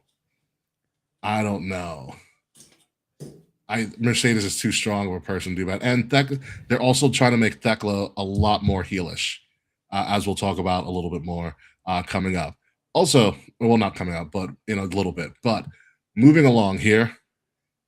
A match that ironically that they said has never happened on AEW TV, and I don't know if it actually happened in New Japan as well, because I think Sabre was a little bit too young. This is a truly forbidden door type of match. Kenny Omega versus Will's favorite athlete, Zack Sabre Jr. Again, in a match that has never really occurred ever, I think, at least on AEW TV. I don't think it also happened in New Japan on this one. So this is interesting because it's styles make fights. Zack Sabre has a very technically great is what entertainment value is lacking with Zack Sabre Jr. And Kenny Omega is Kenny Omega. Not boring, exciting. Yeah. All right. Entertaining. So Frets is confirming that it did happen in Japan. I don't know who won that one, but thank you, Frets, for that. I'm going Kenny. It's funny, we met Zack Sabre. Remember we met Sabre? Yeah, we did. Very nice guy. Very, It was, yeah, it very was friendly. hot in that building. Yeah, very friendly man. Versus Kenny. This is a hard one for me because you remember it's not just AEW, it's New Japan, it's CMLL and Stardom. So there's going to be representation, but you want to have at least somebody from each promotion win. Theoretically. You can't be like AEW, what they did to TNA Impact at the time and just railroad them. I made a choice here too. I forgot because I was looking at it earlier. If I'm lying, I'm dying.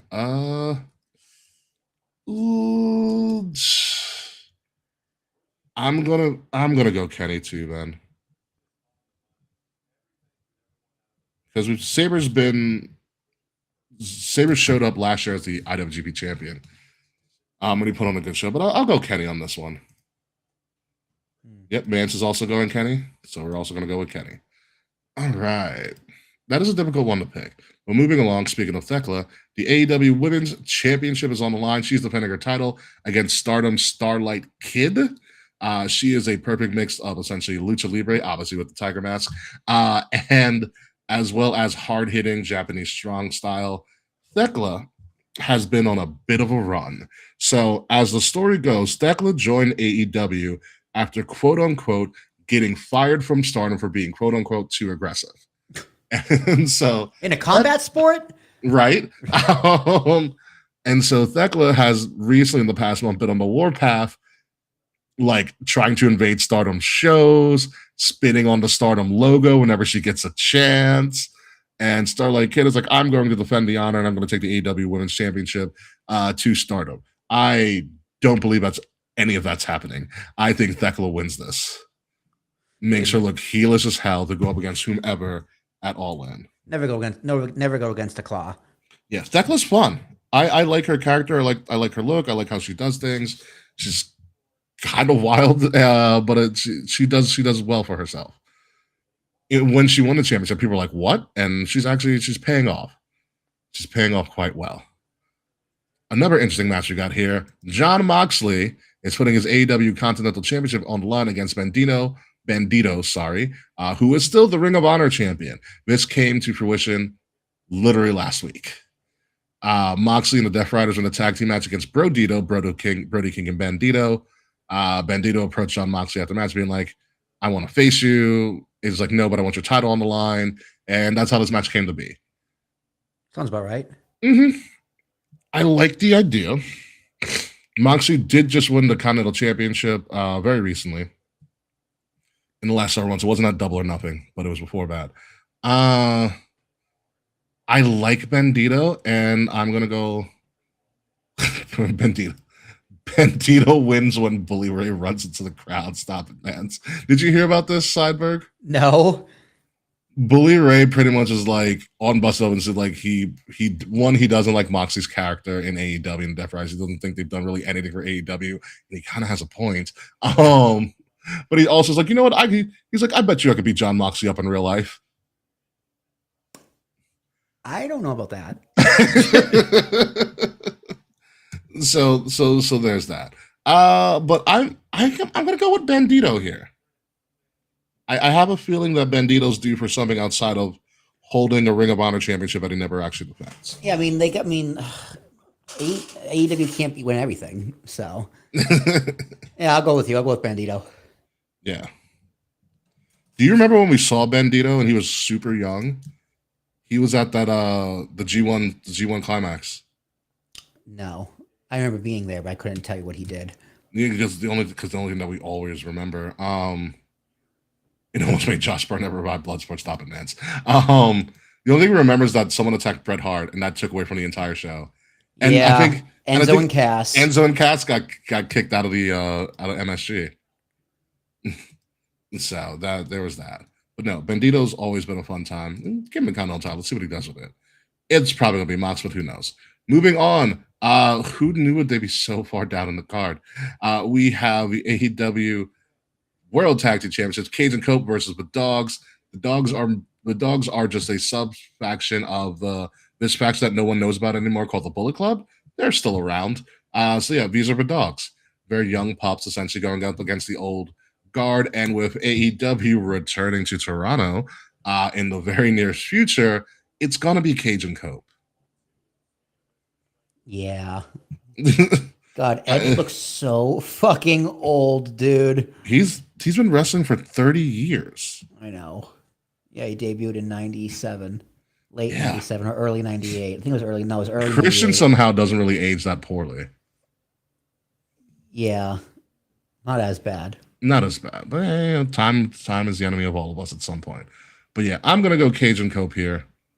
They just won a Double or Nothing. They're really hot right now. This is kind of like this is the final run. I don't see them winning tag titles after this. God, man, so I don't want to talk about it. The Hardy Boys and Cajun Cope could be tag champs of major American companies in 2026. Yes. Dude, wrestling cannot get away from the fucking Attitude Era. They will not let it die. Pretty much. But yeah, we're gonna go Cajun Cope here. They're doing good work. Moving on, because it's not an AEW event without the Young Bucks, folks. So the Young Bucks are in a three-way tag match against El Sky Team from CMLL. Remember CMLL, I guess, one of them's a CMLL champion. And versus Unbound Company, who are clearly from New Japan. Judging by their renders, like those are New Japan faces. I'm honestly, I don't care for Young Bucks. Never really have too much, to be honest. I was just like the fact that the team is called El Sky Team because apparently there's no word for Sky Team. So I'm going El Sky Team. This is just a fun pick for me. I'm not gonna lie, I was kind of going to lean towards them too. Mance, what are you thinking? I need to be told what to do. I'll go with the New Japan team. Unbound Company? Yeah. Okay. Mance says the Bucks. Young Bucks beat the random schmucks. I'm still going with El Sky Team. Because again, you need all these companies need to have someone who wins. And you're going Unbound Co. Yes.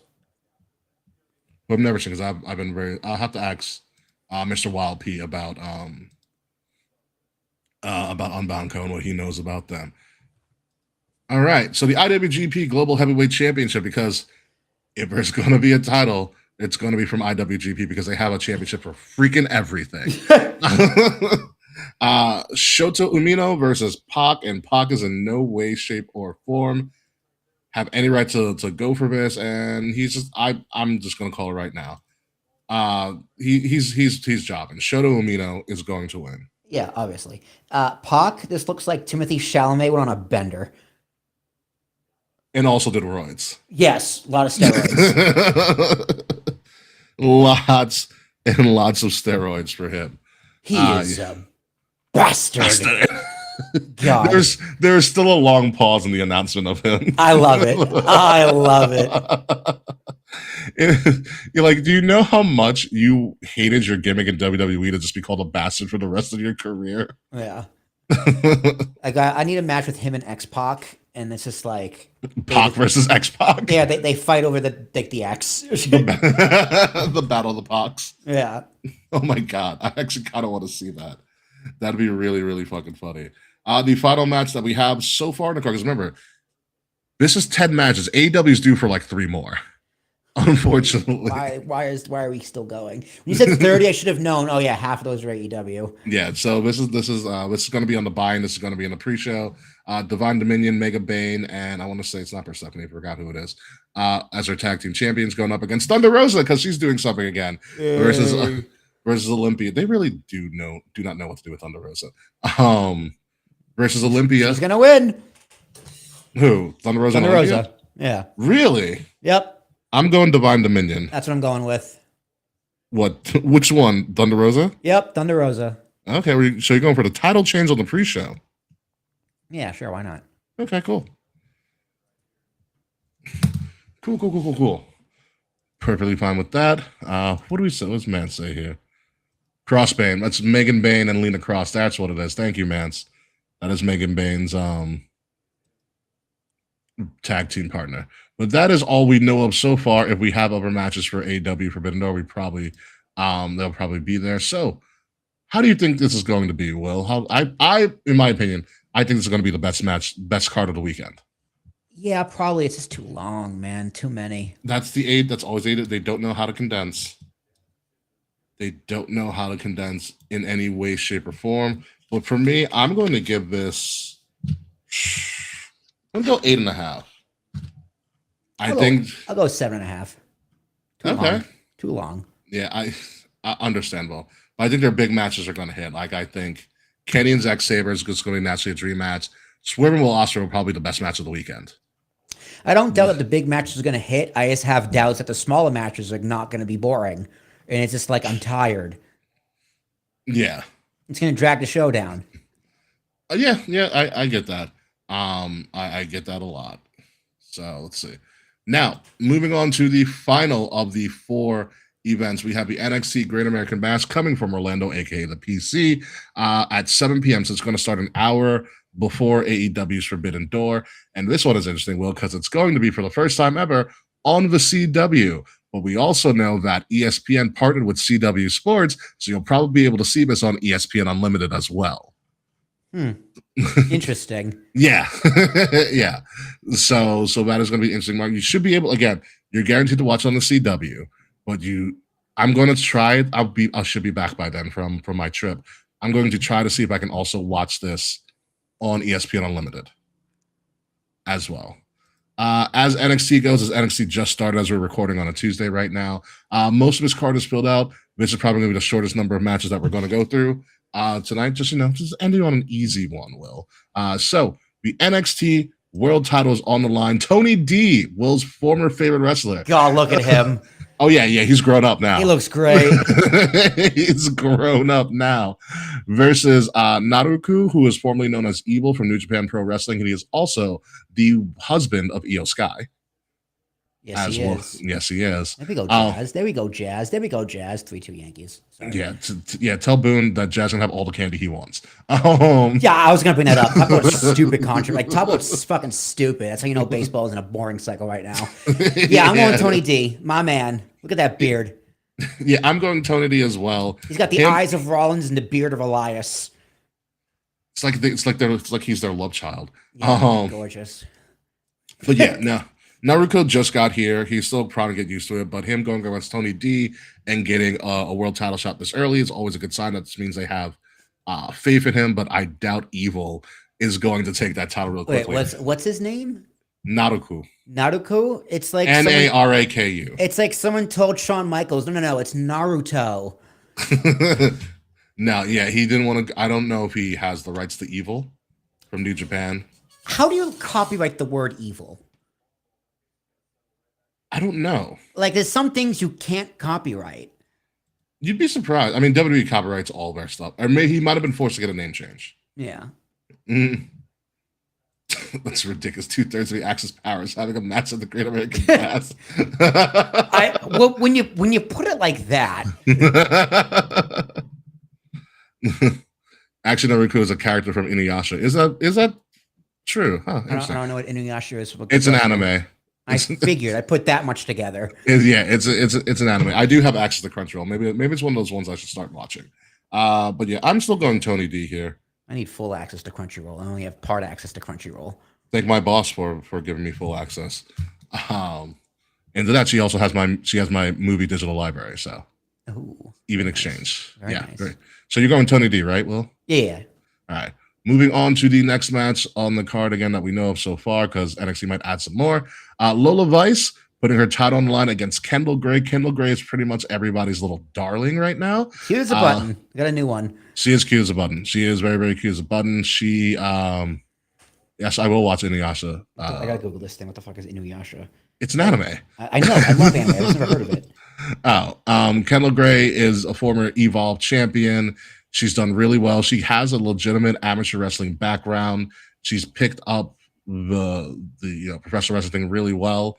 I just think there's more skin on the bones of Lola Vice. Kalani Jordan, that's the name that I was messing up before. But I think Kalani Jordan might also fiddle with this as well. But I'm going to go with Lola Vice as of right now. I don't think Kendall Gray is not there yet. Oh, it's on Hulu. Yeah, Lola. Look at her. Yeah. She's a star.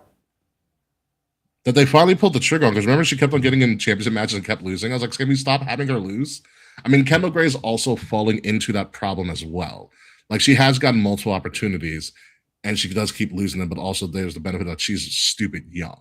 God, this show. As well, so she'll I, be no, there I for- have heard of this Inuyasha. Inuyasha. Yeah, I've heard of it. I just never actually watched it. It looks fucking wild. Oh, Inuyasha's on Adult Swim in the 2000s. Thank you to Kwan. Got it. Yeah. So there we go. NXT Women's title. Moving on this card, we have the North American Championship. Miles Bourne, aka Mr. Stephanie Vaquer, as we know of currently, versus his former running mate and former, I think, Olympian Tavion Heights, who is just kind of coming into his own as a character. But Miles Bourne is just kind of more established. Miles Bourne is also like pretty much a blonde Randy Orton with his entire moveset. He looks And like is him. good. Yeah, I could see that. Yeah, wait till you see like his trunks and everything. Oh God. Yeah, it's so Randy. I just like Miles Bourne more. Tavion Heights' character annoys me as of right now. So I'm gonna go Miles Bourne. I also just like Miles Bourne a lot more. I'm also jealous of Miles Bourne as well. Aren't we all? Yeah. I'm gonna go with the other guy because fuck Miles Bourne. No one's that lucky. And he's legally deaf too, actually, Miles Bourne. Good. Which is it's great because when he won the North American Championship, his new shirt was "Can you hear me now?" That's funny. I was like, that's really awesome. He has a hearing aid, man's Jesus. Miles wins. Good job. All right, so the final match, well, we made it, and actually pretty good timing. Yeah, we did make a really good time. Yeah. You know, I was just like, we cannot harp on all of these matches. Like, we just got to go. Saquon Sugars versus Dion Lennox. This is a battle of former best friends turned enemies. Tale as old as time. Saquon Sugars, dude, that is named Taquan makes up for Discord. No, but he probably will now. But you said it. Taquan Sugars. Saquon Sugars versus Dion Lennox. They were a part of. I totally forgot the faction's name. Why am I blanking on them right now? They were essentially they're Mustafa's faction, but better. Remember Mustafa's faction? Yeah. Yes, I do. Yeah, they were that faction, but better. But they kicked Saquon Sugars out against Dion Lennox. So this is a battle of redemption. It was Dark State. There we go. It was Dark State was her name. Dark State also went on fought at Slammiversary last week. That's the match we left to go get a picture with AO. Yes. That's the match we went outside. Like, oh, let's go get a picture with AO. Worth it. Yeah, very much worth it. So this is a battle of redemption, blah, blah, blah. I'm going to go Saquon Sugar since he's the scoring person that they kicked out of the group. Mhm. And I don't know what they do after Darkseid because Darkseid was kind of not as dominant as they should have been. Are you flipping a coin here, Will? Fuck yeah, I am. How do you go against Shaquan Sugars? What a name. Saquon Sugars, yeah. So we're both going with the Sugar Man. Sugar As- Man. Booker T called him the Sugar Man. That's appropriate. Yeah. Oh, that's also good. That is also a very good analysis. Hood Black versus Suburban Black. Yeah, that is very. That is. Yeah, the other guy does look very suburban black. He has a white man cut his hair. It's a very good Caesar with a 1 on the side, I think. A dark Caesar with a 1 on the side, I think, is his render. But as of right now, that is all the matches this weekend and on the card for Great American Bash. I'm probably, again, NXT's got a lot of talent that hasn't really been experienced in the limelight yet because they just got gutted by WWE. Yeah. Currently. So I'm gonna go low here. I'm gonna go 7 for them for this PLE. I agree. I'm gonna go 7 as well. NXT hasn't. I don't know. NXT seems very different since they got gutted. They got gutted. It's one of those like they lost a lot of their women. And some of them rightfully so. Like, what the hell else are you gonna do with JC Jane? Yeah. You know, or Sol Ruka if you're not going to give her the title, which I thought they were going to run with her with. But yeah, but you have Kendall Gray now, and so they have these. They'll have all this stuff.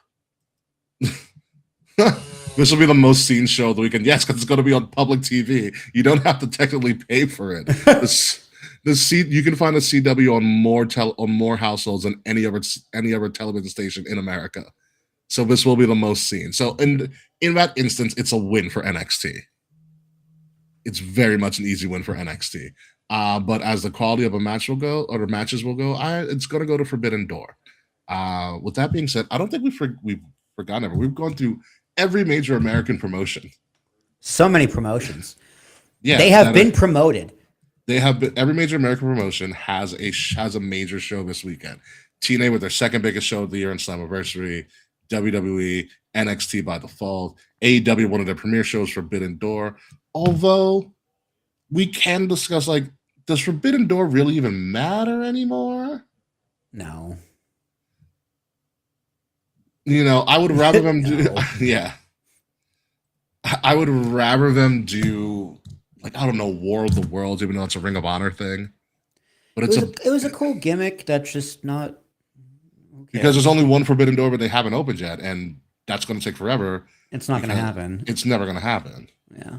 You know, which is a shame, but it would be really cool. It would also probably be like the highest gate of all time.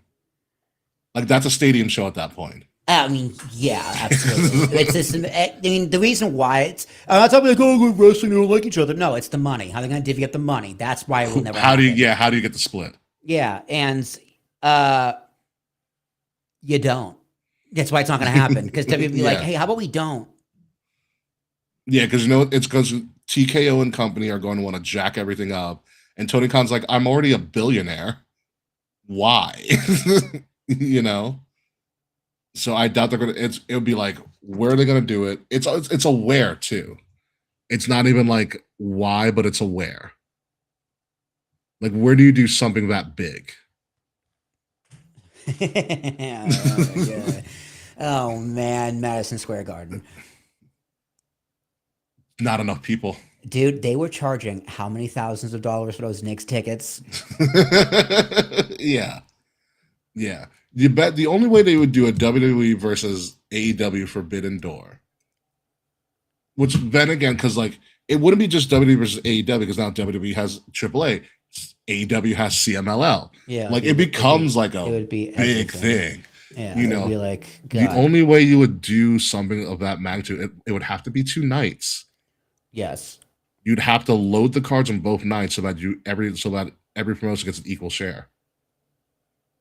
You'd almost you could probably get a sell. I could guarantee that they'll probably get a sellout both nights. Yeah, because it's just so goddamn big. I'm trying to think what's like the biggest stadium in America. Is it Dallas? Well, not including college football. Not including college. Because I know college football is the biggest, but they sit on bleachers. They sit on bleachers, which it would not work. So what? In Dallas, the Cowboys. Dallas, because they can expand. Yeah, it would have to be Dallas. It would have to be Dallas. It would have to be Dallas. And I'll do it because I love Dallas. Dallas is so much fun. Because they did what 100,000 in one night at WrestleMania gimmicked. Yeah, you could do that again. You could do 100,000 for that kind of show. Easy. Both nights. Easy money. Dallas would probably be the perfect spot. The weather's great. The food's fantastic. It would be like our World Cup where we like see our rival people like, oh my God, you're awesome. Let's have some food. And it would just be like, who would stream it? That's ESPN, true. HBO, like that's some of the reason why I think would never happen. There's too much corporate you pay me. It's not even HBO anymore. It's going to be Paramount in like a year. True. Even worse. Like there's too much you pay me for any of this to actually happen. Because it's not like, oh, they just don't want to cross promote with wrestling. No, it's the money. It's the money. It's the money and the legality. It's the corporate money in the ownership. That's the problem. Mm-hmm. Because they could make a shit ton of money, but they make more money going to Saudi Arabia by themselves to put on a lesser show. Yeah. We've reached a point in capitalism where the best product doesn't make the most money anymore. That's correct. That is 1,000% correct. And that's a damn shame. It is. You know, the invisible hand has really just it's got chopped off. Yeah. For the most part. But yeah, no, it's a crazy time to be a wrestling fan. It's going to be a long weekend for myself, and just for wrestling in general. So, with that being said, let's get to the post show. Triller.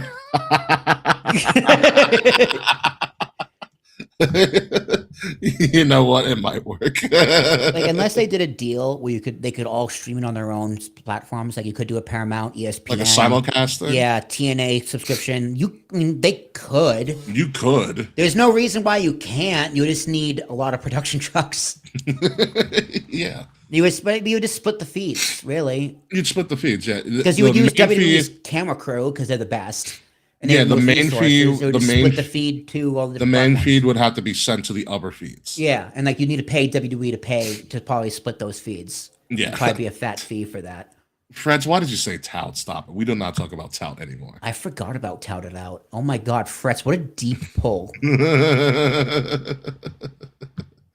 Tout was really. It streams live on Reddit. Play nice. It's gonna be It's Twitter Spaces. Twitter Spaces. What was that other one? It was like audio only. The like Grassroots or something. Hangout. I forget what it was called. It was like Twitter Spaces, but it was like you go in and you just anyone can be there. It's like audio only platforms.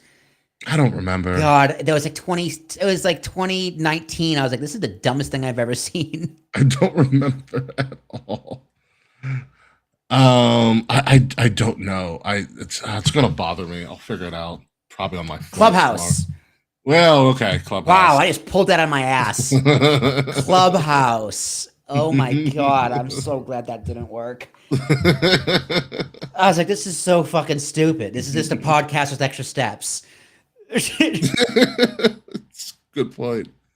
Good point. Oh man, yeah. Yeah. Twitter Spaces was like early KLTR. No, that was Facebook Live. Yeah. No, but we did. I mean, we kind of had to share one mic when we first started. 2 mics. You and Dave shared one. That's true. Yeah. And then I had, since I brought my own mic. Yes. Yeah, your DJ mic. Yeah, MC mic. My MC mic. Yeah, MC and then mic. we got a wireless mic, so I just have a random mic hanging around my apartment somewhere. Yeah, those were the days. Yeah, 10 years ago. Can you believe it? No, I can't. It hurts my head. Neither can I. It's in the intro. But yeah. With that being said, let's get the show on the road. Let's get the fuck out of here. Because we've got a lot of wrestling to watch. I've got a wedding to do. I've got a flight to catch in little over 12 hours. Nice. So yeah. So it means I have a lot of editing to do tonight as well. So with that being said, folks, ladies and gentlemen, you've been listening to Kings of the Rings podcast, episode number 447, Tout Atlanta. I am your host, King Ricky Rose. You can find me at Ambassador Biggs across all social media outlets, BIGZ Ambassador Biggs. Find Kings of the Rings podcast at KOTR_podcast across all social media platforms. Like, share, subscribe, leave us a 5-star review. The links to that are in the description below or in the QR code right next to me, which also includes a link to some of our fantastic merch. Our Pride merch is still on sale, and our celebration of the Knicks winning merchandise sale is still on. Use code Knicks at checkout for 20% off your entire order. Anything from our shop, including our Pride merch. And if you're listening to us, make sure you're listening to us on Wrestle Addict Radio, the cure for the common wrestling podcast, and follow Wrestle Addict Radio socials at addict_wrestle on Twitter and at Wrestle Addict Radio, all one word, everywhere else. Again, links to that are in the description below or also in the QR code in this video. Will Tarashok. Hip, hip, hooray, go Yankees. Nice. Short and simple. There we go. Yes, just kind of like the show. When we come back, maybe next week, maybe I'll take a break because there's a lot of freaking wrestling to go, and I'll actually be able to stay in my place for less than 2 days. We're going to talk about Slammiversary and Night of Champions and Forbidden Door and NXT Great American Bash. There is just a lot going on. There's a lot we're going to have to do with the dust settling. Who knows who's going to show up where? It's a crazy time right now for a midsummer wrestling revival at this point with all the things going on. But we're going to try to make sense of it all and start preparing towards the end of the summer, the biggest party of the summer, and going to and talking about All In at the end of the summer. So until next time, folks, goodbye, good night. We'll see you soon. Enjoy wrestling this weekend. I'll be doing the wedding. Not Slacks, though, because fuck you, Slack. Slack getting married. That's fine. Yeah, right. Could you imagine? We'll see you next week or whatever. See ya. Love you, Slack. This has been a Wrestle Addict Radio branded podcast. You know, I now have a picture of, I have this visual right now. I may never fly again after Kay's wedding. I have a visual right now of Slack getting married, but it's just like Gerard Way. Like guy liner and everything. Like just totally emotional. Amazing. Yeah. How far is that flight to Atlanta? 2.5. That's it? Yeah. Damn. It's not bad. And I'm also not complaining because I didn't pay for it. Flying out of JFK? JFK, yeah. JFK. Yeah. Straight. Delta? Yes. Yeah, okay. Yeah, straight. It's a nonstop both ways. Yeah, so no nice. layovers. Delta's nice. Delta's nice. I like Delta flights. And Atlanta's Delta. Delta's hub. Yeah. Yep, Atlanta's Delta's hub. So yeah, that makes sense. Yeah, that's really quick. I was gonna say, like, what games you be playing on the flight, but 2.5 hours. I can play some games. You bringing your handheld? Absolutely, I'm bringing my handheld. Yeah, fuck yeah, dude. Bringing my handheld. I'm in the middle of I'm in the process of reading the Iliad and the Odyssey.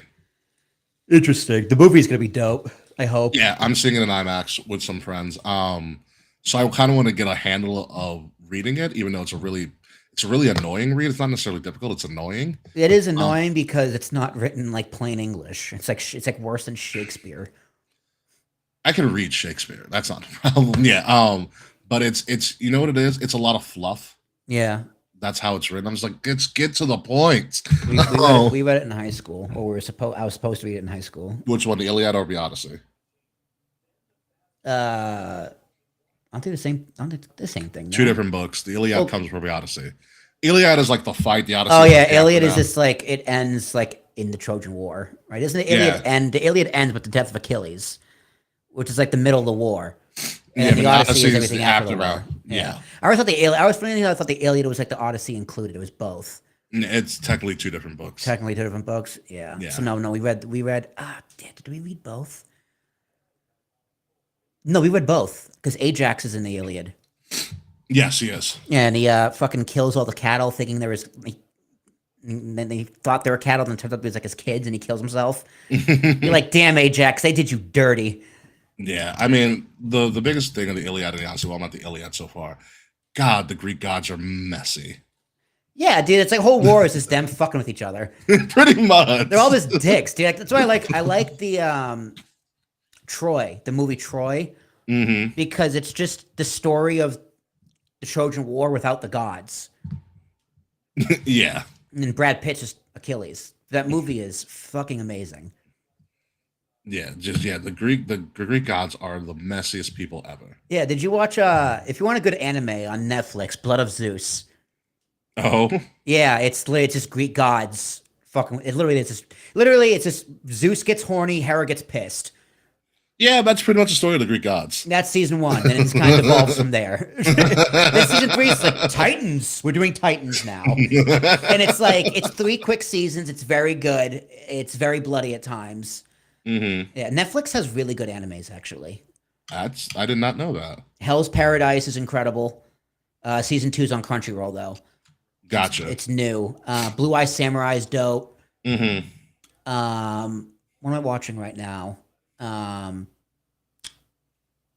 Sword Guy. I'm watching Sword Guy. It's weird. That sounds. It's like it's like demonic swords. Gotcha. Onimusha is pretty good. It's okay. And then I took a detour. I'm watching Afro Samurai. It's a hell of a detour. I'm like, it's only 5 episodes. I'm like, fuck yeah, let's do it. Oh yeah, so get this. So New York Comic Con finally listed people who are showing up.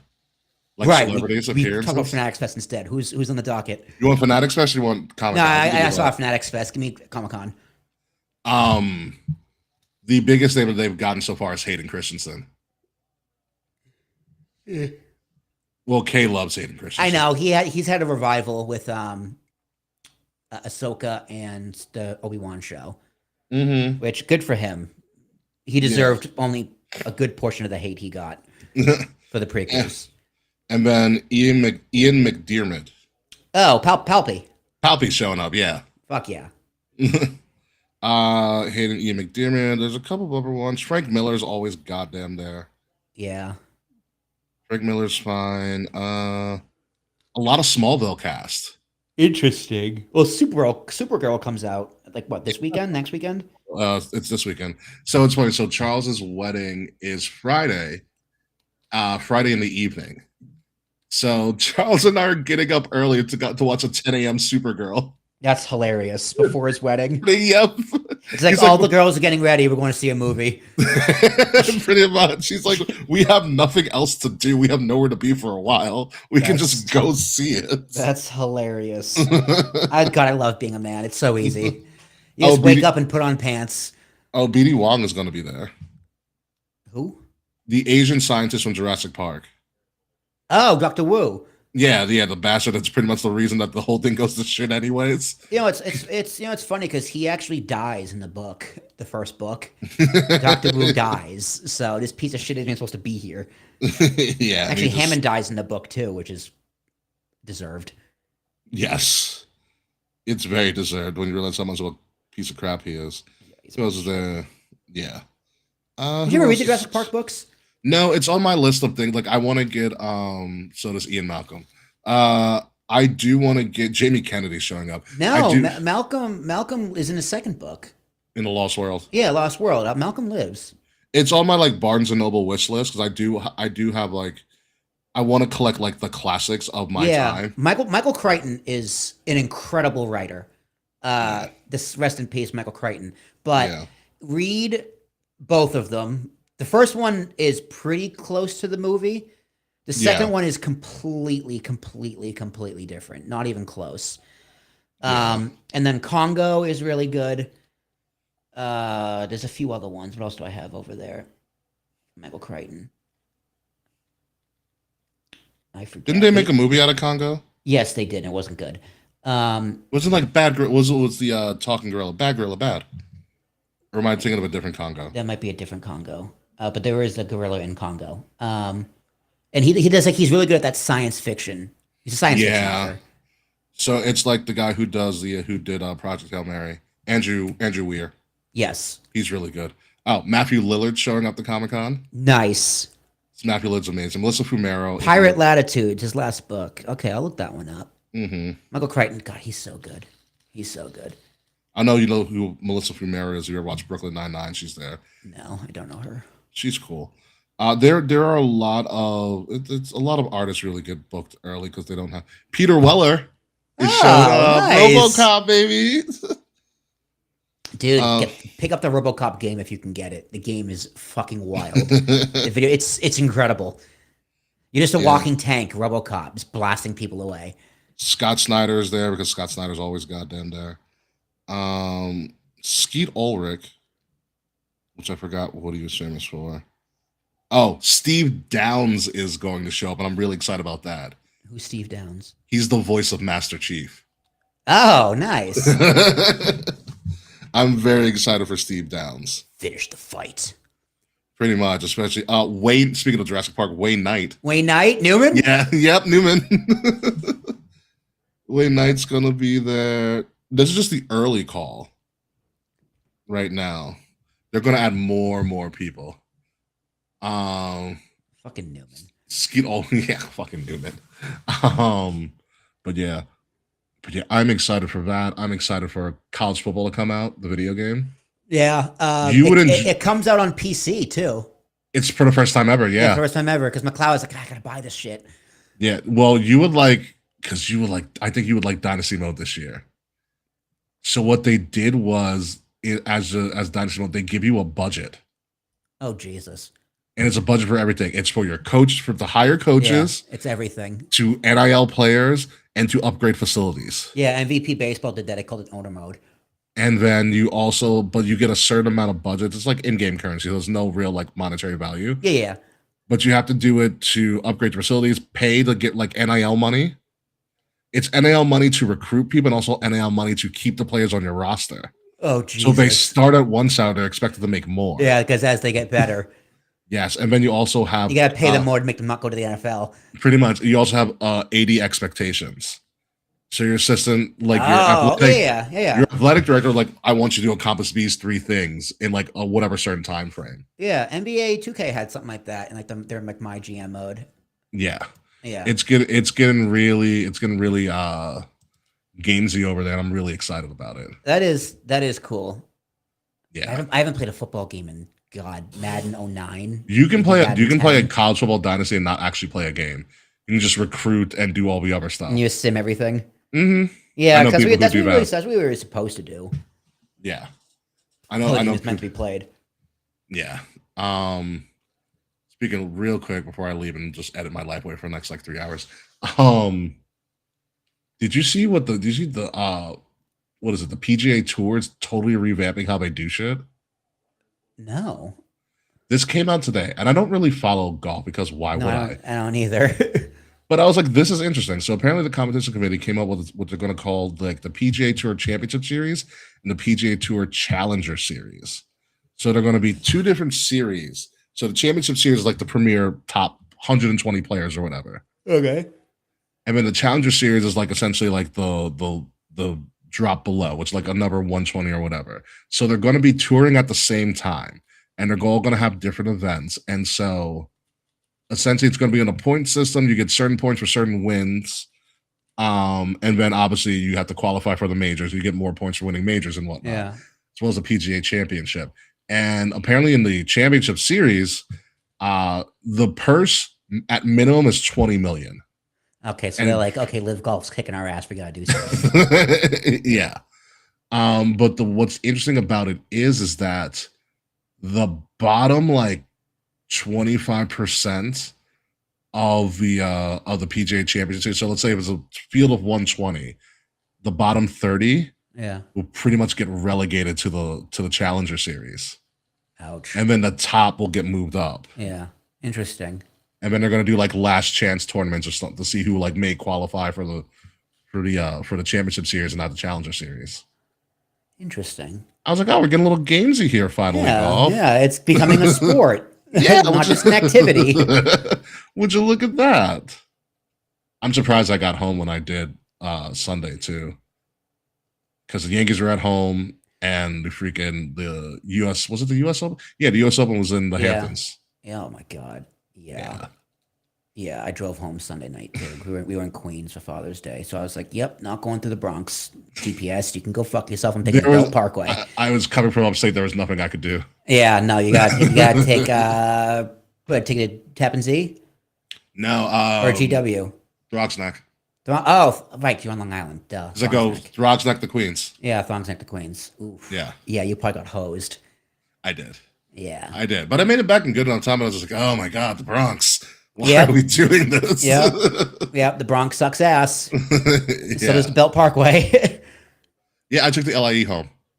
Yeah, it also sucks ass. What in city limits? Once you actually get into like Nassau County, speeds the hell up. Anywho, I would go. I did. See you when I see you. Goodbye, everybody. See you, folks. Thanks for listening to us yap. I've got to edit this, and I surprisingly did